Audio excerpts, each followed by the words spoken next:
What's up, Oakley 450 back, and I'm finally being able to do my first run in the New Balance Beacon. This shoe is going to be filling about the same role as the Pegasus Turbo does, and I'm pretty much going to be using it as a daily trainer, and most of my mileage is going to be going into this shoe and the Pegasus Turbo, getting ready for my half marathon that's coming up. Quick overview of the shoe. The New Balance Beacon uses a circular knit mesh upper. From what I can tell so far, it should breathe really well because it's a single layer in the toe. But as far as the rest of the upper, it reminds me a lot of the Kinvara 9 that I ran in earlier this year, where the Turbo uses a partial mesh booty for the front of it. This shoe uses more of like the Kinvara 9 sewn in tongue, and the heel collar is pretty much similar to what the Kinvara 9 is. Moving to the midsole is going to be using the New Balance Fresh Foam. Never got to run in that before, so I'm looking forward to getting to run in this. And then moving on to outsole, and this is one of the areas that this shoe really concerns me about, is because it uses an EVA foam outsole material across all of the outsole, and then it uses rubber, and that's these red areas, is a rubber to be in the high contact wear areas. I'm more of a midfoot striker, so I already tell that these rubber places are not where they're going to be, where most of the contact is going to be. So the wear and tear of this shoe is something I'm going to be concerned about, and I really look forward to doing like a 100-mile review on this shoe and telling how it wears. As far as like the drop, the New Balance Beacon uses half the drop of what the Pegasus Turbo does. The Pegasus Turbo uses 9 to 10 millimeter drop, where the New Balance Beacon uses 5 to 6 millimeter drop. And as far as the weight, the Beacon weighs in a little bit an ounce lighter than what the Pegasus Turbo does, and it weighs in at 8.2 ounces, where the Pegasus Turbo weighs in at 9.1. I think that's what I said. And other than that, as just wearing the shoe, tried it on, walking around the house so far, it doesn't feel as supportive as the Turbo, but until we get it run on it or something and get it broke in, then I'll make my final conclusion on that. So let's go ahead and let's get a run done on these, and afterwards I'll recap how everything held up and how the shoe did so far on a 4-mile run.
Alright, and I'm back. And Kristen was actually helping us out with filming today, so I figured I'd let her be in the end of this one, that way that I don't forget anything at the end. As far as the shoe overall, breathed really well. Considering it's like 90-something degrees out here today, I probably should have held this run off till this afternoon. But as far as considering it doesn't have a lot of holes or anything like other engineered mesh uppers have, shoe breathed really well. Got back, I ran in feature socks today, and they completely dry, so that's really good. Considered it as a 4-mile run, and I'm really sweaty. So as far as breathability, upper breathed really well. Toe box has plenty of room in it, side to side. It has plenty of room for space for the toes. Up and down, it's a little snug, but it's more spacious. It has a little bit more room than what the Pegasus Turbo does. Moving on back, the tongue, really comfortable. But if it being sewn in, no problems with it shifting around, sliding around. It has a little bit of padding on it, so it kept the laces from irritating or anything like that. Heel collar, same as the Kinvara 9. I've been really impressed with the Kinvara 9 upper. this is really, really close to the Genvara 9 upper. So either one of those either copied each other, or they're using the same kind of design and thoughts. Heel lock stayed locked in the whole time. No problems with that. Midsole.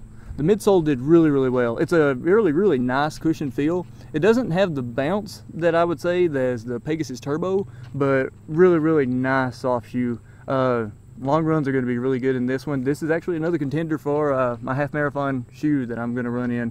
It's either coming down close to, I'm thinking either it's going to be this Pegasus Turbo or the Zoom Streak 6. It's going to be one of those. It all depends on if I want to go for comfort or weight, and go for the Zoom Streak 6 if I want to try to get a lighter shoe that's more firm. But as far as the cushion of the midsole, really impressed with it, really liked it. I'm looking forward to getting some long runs in it before I give my total thoughts on it. Moving on to the outsole and the EVA. I'm going to try to make sure you can see that.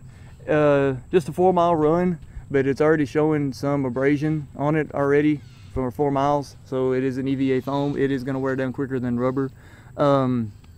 But altogether, it held traction really well. We did have dry roads. I'm going to wait this week until there is a rainy day, and I'm going to try this shoe out on a wet run to see how that does on a wet run. Other than that, I really like this shoe. I'm looking forward to doing a long run in it, something around the 10 to 15 mile range, to see how they hold up on that. But overall, if you have any questions about the New Balance Beacon, leave them in the comment section down below, and I'll try to answer those to the best of my ability. And depends on how many runs I've had on these so far is how well I'll be able to answer those or anything like that. But really impressed so far. I'll be having the in-depth review come out on these in about 2 weeks. Next, we have reached our 750 subscriber goal. So we are having a $75 gift card giveaway that is coming up. It is going to be attached to this video. Whenever this video goes live, the giveaway will start. All you have to do is follow the link in the description box down below. Enter it. Make sure you leave a really good email. That way I'm able to get a hold of you to award the gift card. The giveaway is going to be open till when? September 1st. All right, September 1st. So that giveaway will end on midnight of September 1st, which is a Saturday. And then the video that comes out that following Sunday, which may be the New Balance Beacon in-depth review, I'll have to look and see what it is on my schedule. I will award announce the gift card winner. So make sure you enter that. Make sure you subscribe, turn on those notifications. That way you don't miss the giveaway announcement.